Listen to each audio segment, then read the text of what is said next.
안녕하십니까. 안녕하세요. 원당교회에서 주님을 섬기는 손양균 형제입니다.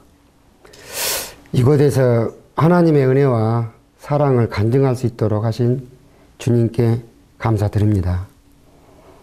제가 태어난 곳은 완도라는 섬입니다. 초등학교와 중학교를 그곳에서 보냈습니다. 상당히 개구쟁이였고 성미도 급하고 고집도 센 아이였습니다. 초등학교 때 저는 초등학교 1학년을 재수한 적이 있습니다. 할머니에게 학교 보내달라고 어찌나 때를 썼던지 중학교에 강사로 계시는 아버님께서 초등학교를 다니게 했습니다. 그런데 학교에 가서 하는 일은 3살 더 먹은 사촌 누님 책보자기 베고 자는 것 뿐이었습니다. 사촌 누님이 데리고 오든지 안 그러면은 국민학교 여선생 그 담임 선생님이 그 중학교로 저를 업어다가 데려다주는 그런 시기였습니다.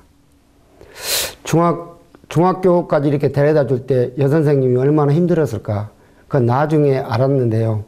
또 그분이 제 1학년 때 담임선생님이셨습니다.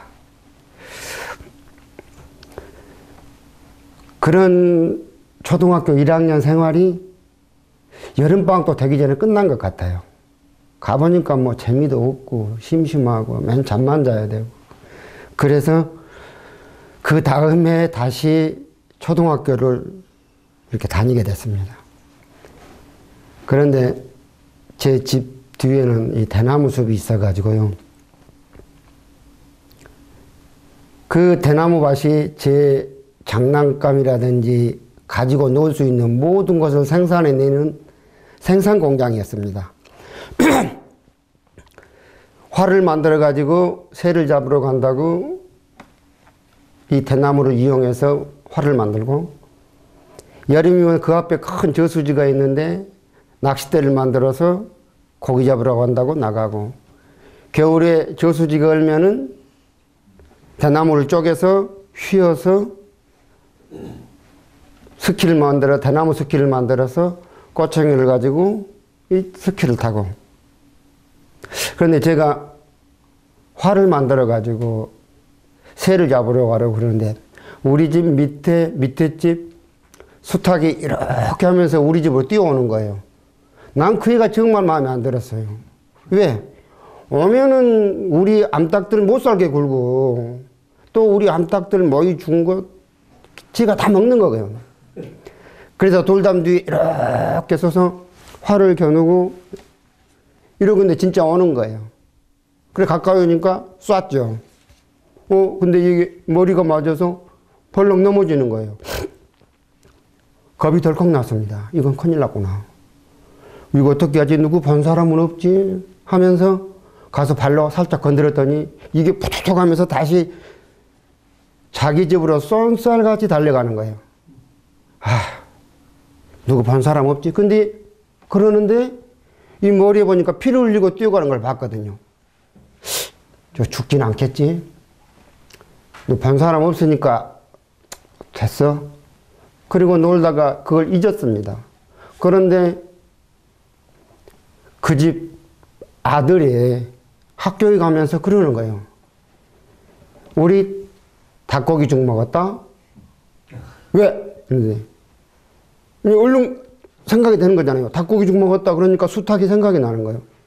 수탉이 시들시들 병 걸려서 아빠가 닭을 잡아서 닭고기 죽을 끓여서 먹었다는 거예요. 이게 어떻게 해야 되지? 말해야 되나? 아니야, 본 사람 없어. 아니야, 괜찮아. 참, 그게 참 이렇게 기억이 납니다. 어렸을 때부터 고집 세고, 제 하고 싶은 대로 하고. 그랬는데 결국은 그걸 말 안 하고 그대로 넘어갔습니다. 가슴 속에 묻어둔 비밀이었죠. 저희 중학교를 갔는데요. 중학교에 들어가면 선배들에게 그때 당시는 교모를 쓰고 교복을 입고 이 거수 경례를 해야 됩니다. 뭐 시골 학교라 그랬는지 몰라요. 그런데 우리 뒷동네에 사는 선배들이 부르는 거예요. 야, 너 왜 인사 안 해? 초등학교 때는 형 하고 이러고 지냈는데 이제 인사를 하려니까 쑥스럽잖아요. 그리고 하기도 싫었고요, 솔직히 말해서. 못 봤습니다. 앞으로 잘해. 알겠습니다. 속이 부글부글 하는 거예요. 같이 놀고 내가 맛있는 걸 줄 때는 언제고 인사 안 했다고. 좋다. 집으로 일찍 이렇게, 저는 1학년이니까 집으로 일찍 왔죠. 그들은 선배니까 2학년들이고. 그때 추운 날씨였는데 날씨가 추우면 저수지가로 이렇게 해서 돌아가는 길이 추워요. 그러니까 우리 집 앞으로 선배들이 지나가는 따뜻한 쪽으로, 산 쪽으로 해서 가려고. 여기 보니까 선배들 2명이 오는 거예요. 저희 집에 상당히 저 닮은 아주 사나운 개가 있었거든요. 먹줄을 딱 끌어가지고 준비하고 있는 거예요. 그래, 인사 안 했다고 나에게 뭐라고 했지? 오늘 한번 혼 좀 나봐. 가까이 오길래 먹줄을 딱 풀면서 탁 개를 때렸어요. 개 신났지요. 이제 풀어놨으니 멍멍거리고 그냥 쫓아다니고. 그러니까 선배들이 혼비백산해서 뭐 집사는 그 위로 올라가고 뭐 돌담 위로 올라가고 개 잡으라고 난리치고. 그래서 이 정도는 됐겠지 하고 휘파람을 불었어요. 개가 오더라고요. 야, 왜 함부로 돌아다니냐 하고 딱 묶었어요. 그랬더니 선배들이 야, 걔 묶어놨지? 야, 걔 묶어놨지? 그러면서 가방 들고 그냥 도망치듯이 우리 집 앞을 지나서 가는 거예요. 제 못된 성격이죠. 당하면 못 참는 어떤 그런 것들. 또 군대 가기 전에 제 사촌 동생이 골수암으로 이렇게 죽었는데요. 저는 이제 군대를 가기 싫어서 늘 이렇게 연기를 하고 있을 때입니다. 근데 거기 작은아버님 집에 가니까 동생이 죽었는데 이렇게 상도 안 차려놓고 사진만 하나 떨렁 놔두고 촛불도 안 켜놓고 그런 거예요. 이 작은어머님이 계모였거든요. 그런데 그 작은어머니한테 제가 조금 속에 앙금 같은 게 남아있어요. 그 동생을 좀 구박해서 외갓집으로 가서 살고 있던 그런 것들이 있었거든요. 그래서 제가 그 이후로는 작은엄마라는 이야기를 안 했어요. 그런데 언제 작은엄마라고 했냐. 제 결혼식 전에 이제 제 아내 될 사람 소개시킬 때 그때 처음으로 작은엄마 했어요. 그랬더니 울더라고요. 그렇게 제가 못했었거든요. 근데 그때 당시에는 군대에 갔다 오기 전이니까 그 작은어머니에 대한 어떤 감정이 있잖아요. 이놈의 집 기둥나무 내가 찍어버려 하고 헛간에 가서 도끼를 들고 기둥을 찍고 있어요. 동생이 죽었는데 촛불도 하나 안 켜놓고 음식 상도 하나 안 차려놨다는 이거 하나 때문에 도끼를 들고 기둥을 찍는 거야. 동네 사람들이 말리고 난리가 났죠. 뭐 수의를 그전에는 이렇게 집에서 만들었거든요. 그만큼 제가 고집세고 못되고 마음에 안 들면 끝까지 그런 게 있었거든요. 그런데 우리 어머니에게는 착한 아들이었어요. 왜? 심부름 잘하고. 쟁기질? 중학교 2학년 때 쟁기질도 해줬어요. 그리고 가정일을 이렇게 잘 도와요. 돼지가 새끼 나면은 얼른 마른 걸레 갖다가 코 닦아가지고 옮겨놓고. 그래서 초등학교 5학년 때인가는 우리 담임선생님이 그것을 알고 나보다 돼지 산모래요. 좀 창피했어요. 하지만 어머니를 도울 수 있다는 것에 제가 열심히 했습니다. 또 소 같은 것도 제가 이렇게 산으로 풀을 뜯기로 다니기도 하고 염소 같은 것도 이렇게 갖다 매놓고 옮겨놓기도 하고 앙고라 토끼 키우면서 그 털 잘라서 가정의 보탬이 될까 해서 또 그런 것도 키우고 어쨌든 어머니에게는 착한 아들이었죠. 그렇기 때문에 저희 어머님이 내가 예수 믿기를 30년 동안 뭐 기도했다고 하시더라고요. 지금 돌아가셨지만 말입니다. 제 마음에 들면은 내 속에 있는 것까지 다 빼주고 마음에 안 들면은 끝까지 미워하고 아주 편협한 그런 성격. 특히 군대 생활이나 직장 생활에 그렇게 된 겁니다. 그러니 직장 생활에서 대접받을 수 없잖아요. 그리고 특히 상사들과 다툼이 많았어요. 옆에 동료들이나 부하 직원들하고는 아주 유대관계가 좋아요. 술도 잘 먹고 같이 공감도 해주고 그런데 상사들은 제게 일을 시키면서 규정에 맞지 않냐면 못하겠습니다. 근데 조직이라는 것은 조직체라는 것은 그런 것이 아니잖아요. 상부에서 이야기를 하면 아래까지 쫙 내려가야 되는 어떤 이런 게 있는데 중간에서 제가 딱 자르니까 상사들이 미워할 수밖에. 그러면 저는 그걸 그대로 받냐 그러면 또 이렇게 트러블이 생기잖아요. 그러다 보니까 인사위원회 회부된 적도 있고 인사위원 회부돼서 사무실에 와서 보면 제가 근무할 책상이 없어지기도 하고 제 직장이 수협이었었는데요. 20년 넘게 이렇게 근무하면서 어떻게 보면 고집스럽고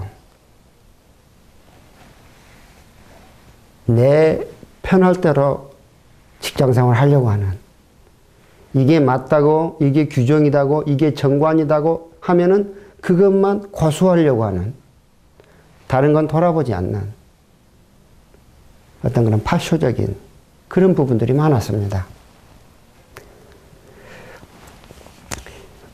자기 주장이 강하고 고집이 세고 성미가 급한 또 자기 자신은 반성할 줄 모르는 또 그러기 때문에 자기를 항상 정당화시키는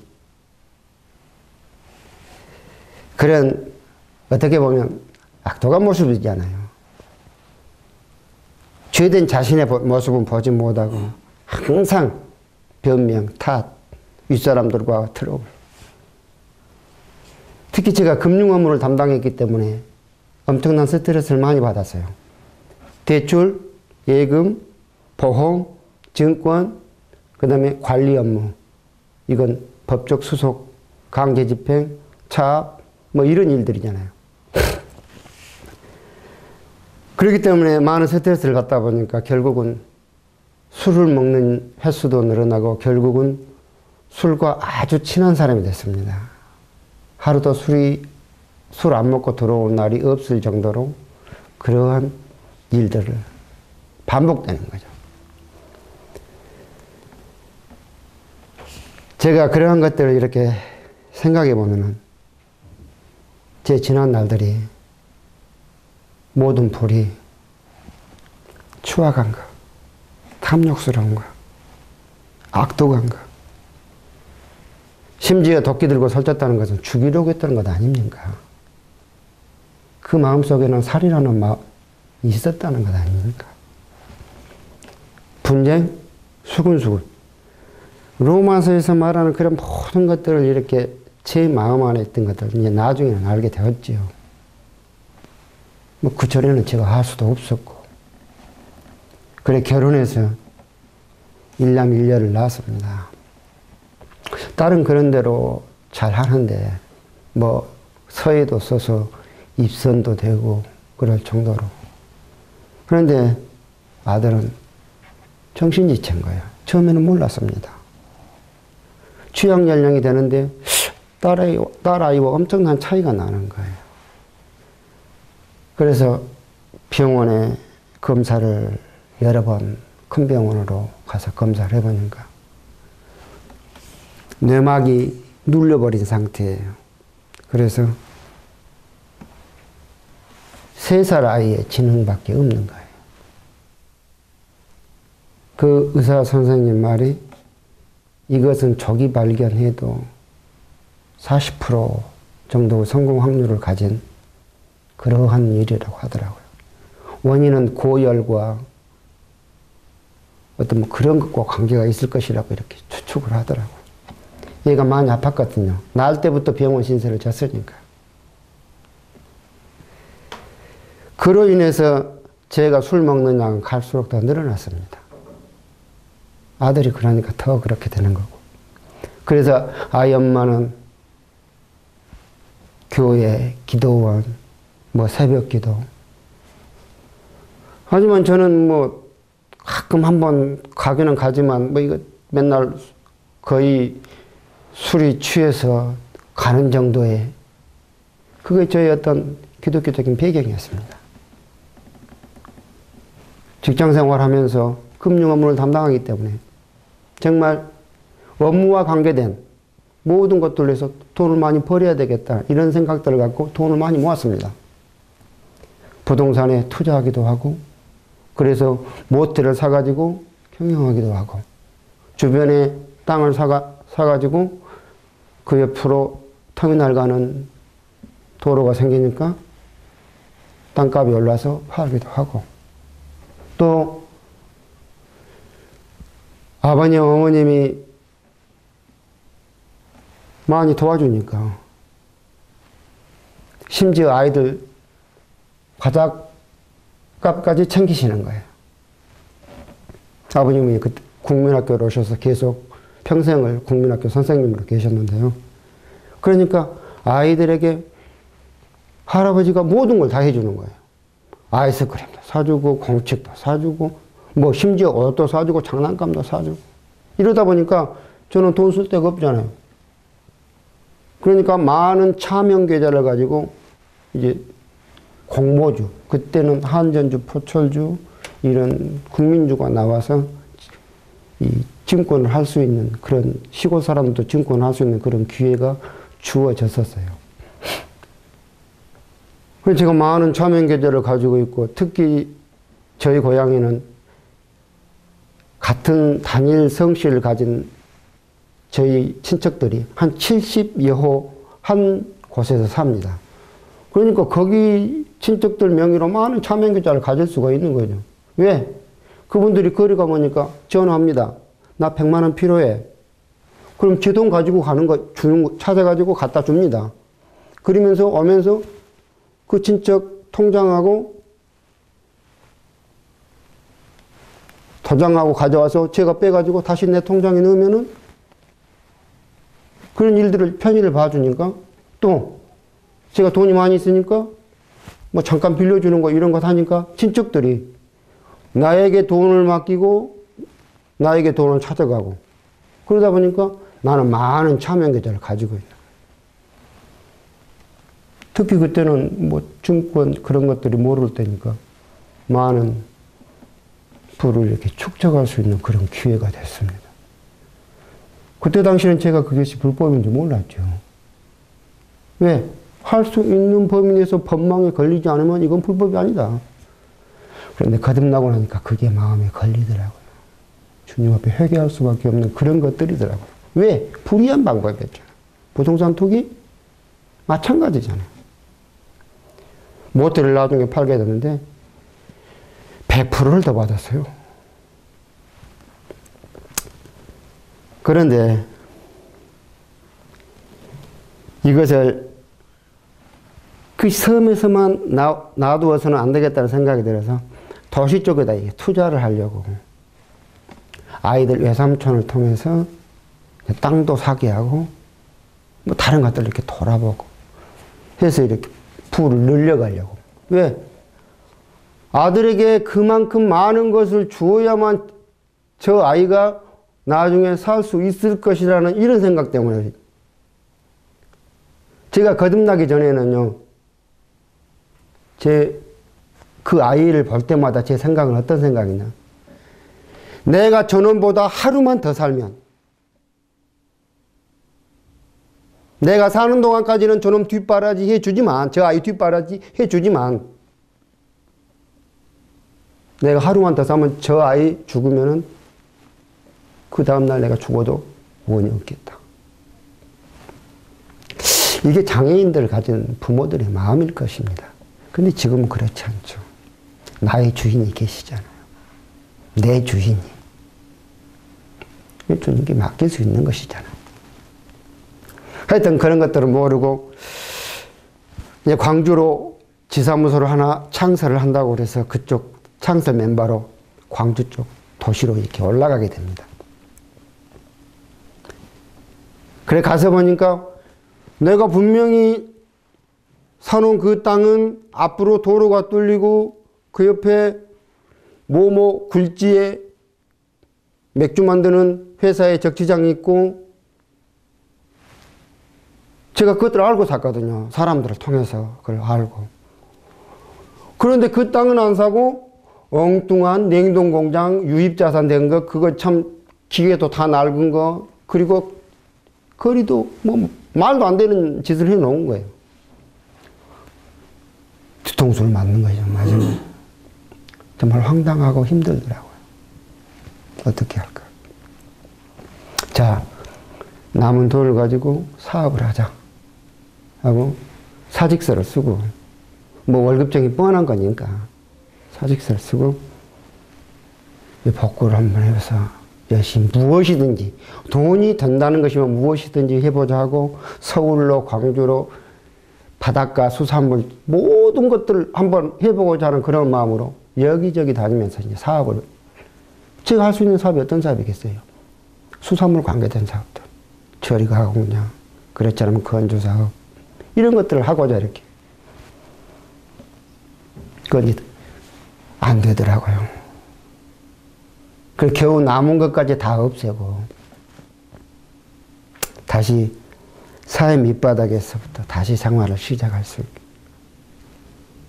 심지어 육지에 바닷물을 끌어올려 광어를 키우는 그것을 해보고자 그 현장 소장으로 들어가서 한 2년 동안 그것들을 보고 그 사업 구상을 하려고 들어갔는데 너무너무 힘들더라고요.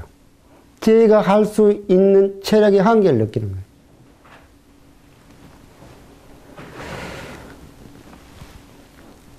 그래, 그것도 한 2년 하는데 이제 월급은 많았습니다. 다른 사람 2배를 주었으니까요. 제가 모든 것들을 이렇게 처리할 수 있는 그 직장 생활에서 배운 것들이니까 수산물 관계되는 모든 업영이라든지 이렇다면 처리하는 거라든지 수산물 유통에 관한 부분이라든지 알고 있는 부분들이기 때문에 월급은 많이 받았어요. 그런데 너무 힘들더라고요. 그래서 다시 서울로 지방으로 방황하게 되는 거죠. 뭘 찾아서? 돈을 찾아서. 그러다 보니까 가정은 파탄되고 가정을 지키지 못하는 가정이 파탄나는 건 아닙니까? 어디가 있는지 어디서 무엇을 하는지 모를 정도로 돌아다녔으니 파탄되는 건 당연하죠. 그래 이제 인생의 회의를 느끼게 되고 인생이란 게 도대체 뭐냐? 내가 왜 사냐? 죽지 못해 산다면 죽는 것이 낫지 않느냐? 죽음을 향해서 가는 것이냐? 이제 머리나 깎고 절로나 가자. 그동안 어깨너머로 배웠던 주역을 가지고 점서법으로 점치는 방법은 알고 있으니까 군대 가서 배웠으니까 점이나 쳐주고 운명감정이나 해주고 손금이나 보고 관상이나 보고 이런 것이나 하자. 그런 관련 서적들을 갖고 보면서 쉽게 말하면 절 공부를 시작하고 있었던 거죠. 정말 이 세상으로부터 도피하고 싶었습니다. 그런데 제 자신의 모습이 하나님 말씀에 나중에 한 일이지만 기록이 되어 있더라고요. 불의로 치부하는 자는 치부하는 것은 자고새가 낫지 않은 알을 품 같아서 중년에 그것이 다 떠나간다는 거예요. 이거 맞습니다. 제가 시골에 있을 때 꿩이 알을 품는 걸 12개를 갖다가 암탉에다가 풍겨봤어요. 새끼는 나왔어요. 꿩 새끼가 암탉 그 부화시키니까 나오더라고요. 그런데요, 꿩 새끼 키워놓으니까 산으로 간다듯이 이게 적응이 안 되는 거예요. 암탉이 꼭꼭꼭 하고 자기 새끼들 부르잖아요. 그럼 이 꿩 새끼들은 싹 숨는 거예요. 이거 뭐냐 그러면 꿩은 자기 새끼들에게 경고음을 보내면 꼭꼭꼭꼭 한단 말입니다. 그러니까 숨는 거예요. 이거 누가 가르쳐 주지 않아도 숨는 거예요. 근데 암탉은 먹이를 주기 위해서 지금 꼭꼭꼭 먹이를 이렇게 자기 입으로 쪼으면서 부르는 거거든요. 안 되는 거예요. 바로 그 모습입니다. 제가 불의한 방법으로 자살을 모았기 때문에 이게 품지 않은, 자기가 낳지 않은 알을 품은 것 같아서 그 새끼 자고새가 그 알 품었지만 다른 알이잖아요. 그럼 다른 데로 가는 겁니다. 오리알 품어서 나오면 오리가 물러가지 육지에서 살려고 합니까? 마찬가지입니다. 제가 방황하는 것이 아르논 나룻가에 떠다니는 새 같고 보금자리에서 흩어지는 새새끼 같을 것이다. 아르논 나룻가에 떠다니는 새는 이거 분명히 물에서 사는 새인데 왜 사람들이 배 타고 지나다니는 나룻가에 가면 뭐 먹을 것 없나? 내가 어디 취할 것이 없나? 세상을 기웃거리는 모습도. 또 보금자리에서 흩어진 새새끼가 있다면은 새새끼는 어미하고 함께 보호돼서 그 안에서 있어야 될 건데 보금자리에서 흩어졌으니 갈 곳이 없잖아요. 이건 결국은 다른 것에 잡혀먹든지 죽든지 할 거란 말입니다. 와, 이것을 도대체 몇천 년 전에 어떻게 내 인생에 대해서 이렇게 기록을 해놨나. 나중에 거듭나고 진짜 하나님의 그 성경의 무호하심을, 그 이르는 채찍 같은 그 말씀을 보게 되는 거예요. 아, 이런 것도 있었구나. 정말 제 모습이 그랬었습니다. 가정이 파탄되어 돌아다니는 것은요, 황폐한 곳에 부엉이 같았습니다. 부엉이는 쥐를 잡아먹고 살기 때문에 민가라든지, 왜? 쥐가 민가 쪽이라든지 곡식이 많은 곳에 산단 말입니다. 근데 황폐한 곳에는 쥐가 없을 거다. 황폐한 곳에 내가 부엉이 같았어요. 또 광야의 당아새 같았습니다. 당아새는 물새기 때문에 물가에 살아야 되는데 사막에 있었으면 먹을 게 뭐가 있습니까? 지붕 위에 외로운 참새 같았습니다. 참새는 해가 지면 두 마리 처마 밑에 들어가서 밤을 새고 아침이 되면 먹이를 찾기 위해서 날아갑니다. 그런데 지붕 위에 있다는 거예요. 그것도 둘이 혼자 외로운 참새처럼. 성경 말씀을 보면 볼수록 인간사 모든 부분의 해결과 해답이 이 안에 있다는 것을 나중에는 이제 제가 알았죠. 거듭나고 나서는. 정말 성경은 하나님의 말씀을 모든 것을 아시는 그분의 그 영감으로 지어진 우리를 교훈하는 책들이었습니다. 그러던 날 제 밑에 동생이 보육원에 자원봉사를 갔다가 관리인이 필요하다는 것을 알았습니다. 그래서 전화를 하는 거예요. 형, 이 보육원 관리인 구하는데 안 할 거야? 안 갈 거야? 분재 하우스가 3동이나 있는데 분재가 분갈이를 안 했기 때문에 이거 다 주고 간다는 거예요. 그럼 갈게. 제가 분재를 한 직장생활 하면서부터 분재를 했기 때문에 분재에 대해서 이 취미가 있었거든요. 제 직장에 다니면서 취미가 노루사냥하는 거, 분재하는 거, 바다 낚시 가는 거, 골동품 수집하는 거, 심지어 대만에 있는 화가들 불러가지고 저희 모텔에서 뭐 그림 그리라고 해가지고 선배들이랑 같이 그거 뭐 아는 사람들한테 뭐 사라고 막 하고 그랬었으니까요. 분재가 있다는 거예요. 그래 갈게. 바로 그 다음날 갔습니다. 보육원에 가니까 먼저 분재부터 봤어요. 관리인 구하십니까? 구한대요. 분재 어디 있습니까? 보니까 하우스 3동 이렇게 분재가 들어있어요. 분재가 죽기 일보 직전이야. 도대체 이게 관리한 겁니까? 뭡니까? 이거 왜 이렇습니까? 이유가 있더라고요. 그 보육원생들, 그 고아원 아이들 그런 기술을 가르쳐 가지고 사회에 나가서 적응시키려고 국가에서 지원을 했었어요. 근데 정책이 바뀌어서 그 지원이 끊기니까 관리할 사람이 없는 거예요. 그래 그 앞에 분정원에 이야기했더니 5개월 동안 500만 원인가? 6개월 하여튼 많은 돈을 요구하고 많은 시간이 걸린다고 했대요. 그래서 내가 당장 서립 50, 대립 50, 중립 100개 이거 숫자 마사토 숫자 적어주면서 내일까지 갖다 놓으라고. 아직 결정도 안 했는데요. 그랬더니 그 원장이 나중에 알았지만 간호장교로 육군 소령으로 입편하신 분이었어요. 그러니까 제 스타일이 마음에 들었던가 봐요. 뭐 그냥 내 것처럼 딱 그러니까. 그래 그것을 3개월 만에 딱 끝내고 분재를 살려놨어요. 원장 입이 귀 밑에 걸릴 수밖에 없죠. 뭐 몇백만 원이 들어가야 되는데 제 월급은 이제 국가에서 나오는 거니까 동작구청 그때 소속이었으니까 뭐 그냥 낸 거잖아요. 그래서 제가 이제 보육원 생활을 시작하는 건데요. 다른 관리인들은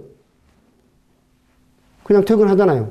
근데 나는 거기서 아이들 응급실 데려다주고 밤에 제 차가 있었으니까 3살, 4살짜리들 아이들 목욕탕 데리고 가서 이렇게 씻겨가지고 재밌는 것은요. 목욕탕 데리고 왔는데 목욕탕 주인이 아들이유? 예 아들입니다.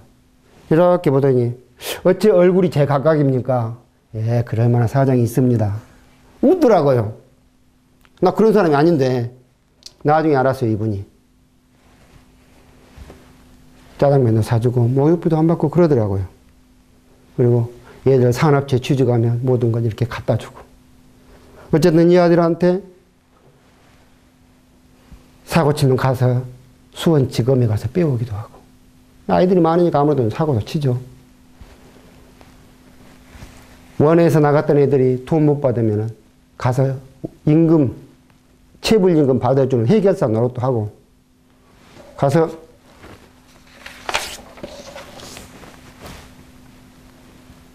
탄원서 내서 당신 경찰서랑 시청이랑 전부 다 탄원서 내겠다 그러면 줍니다.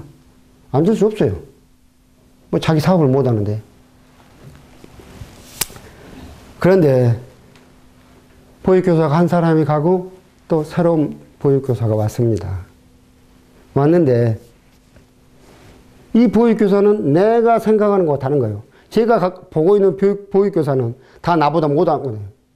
아이들한테 내가 더 잘하지 그 보육교사가 더 잘난다 이런 생각이 없었거든요. 그러니까 판단하고 있는 거죠.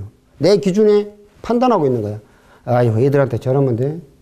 나는 월급날 되면 통닭도 사주고 생일 선물도 사주고 뭐 하는데 근데 이 여선생님은 다른 거예요. 청소하는 거, 얘들 관리하는 거, 밥 먹이는 거 모든 것이 다른 거예요. 다르네? 다르다는 걸 느꼈습니다. 그런데 이 여선생님이 단 한 번뿐인 인생이라는 책자, 윌리엄 맥도날드 형제님이 지은 그 책자를 주고 한번 읽어보라는 거예요. 읽어봤어요. 그럼 줬어요, 다시. 그래, 단 한 번뿐인 인생이니까 정말 어떤 다른 면에서 내 인생을 볼 수 있는 그런 책이 일단 줬죠. 영혼의 해답이 성경에 있습니다. 성경을 한번 보시렵니까? 하더라고요. 그래, 봤어요. 왜? 다르니까. 다르니까. 왜? 다른 선생님들과 다르니까 제가 관심을 갖는 거죠. 당신들이 가지고 있는 어떤 그런 것들보다 이 사람이 갖고 있는 것이 다르다는 걸 느낄 때는 관심을 가질 수밖에 없는 것이 사람입니다. 그랬더니 믿음의 기초라는 공과 팜플렛을 딱 놓고 나보다 성경을 찾아서 조목조목 읽게 하는 거예요. 여러 날 그렇게 같이 이렇게 믿음의 기초라는 공과를 갖고 공부를 하는데요. 처음에는 다르니까 한번 알아봐야지 하는 마음이었는데 이건 갈수록 이 말씀이 많은 것들을 생각나게 하는 거예요. 내 지난날의 모습들, 또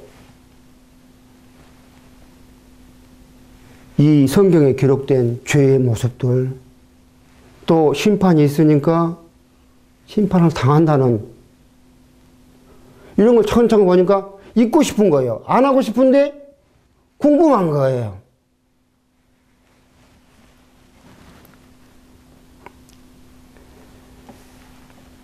그런데 여러 가지 성경 말씀을 통해서 로마서 1장 후반부에 말하는 죄의 지적들, 또 히브리서 4장에서 말씀하는 심판이 있다는 말씀들, 또 모든 생각과 마음까지도 보고 있다는 이 하나님의 눈을 의식하게 되는 거예요.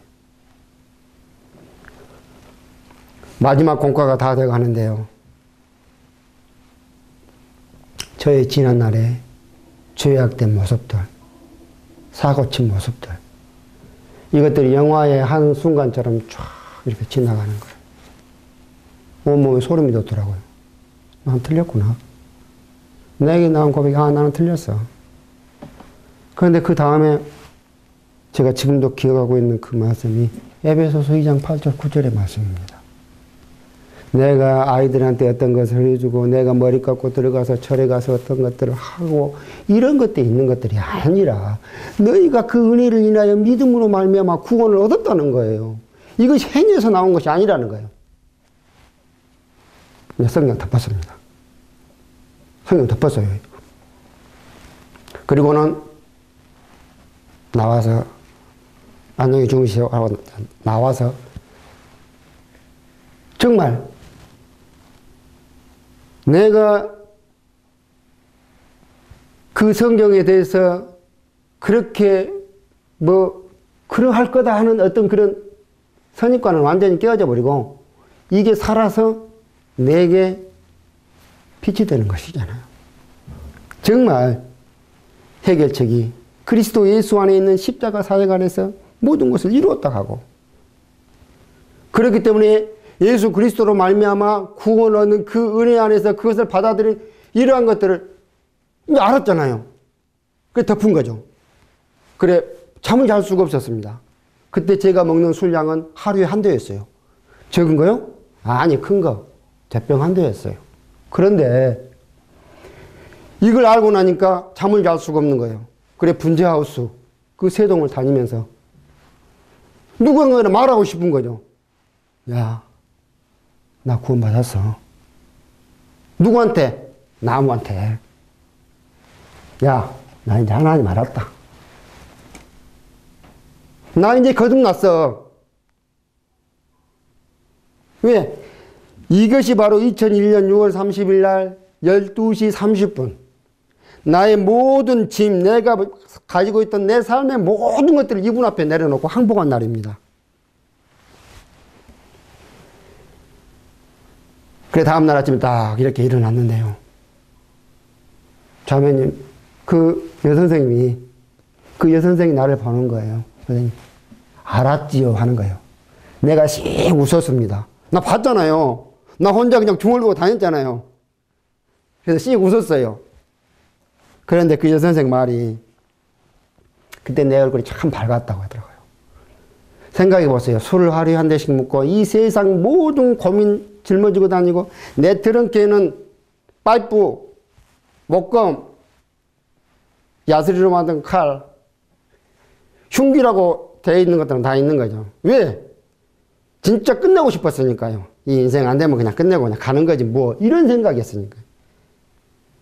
그런데 나중에 그 차에 있는 흉기 나중에 다 버리게 되더라고요.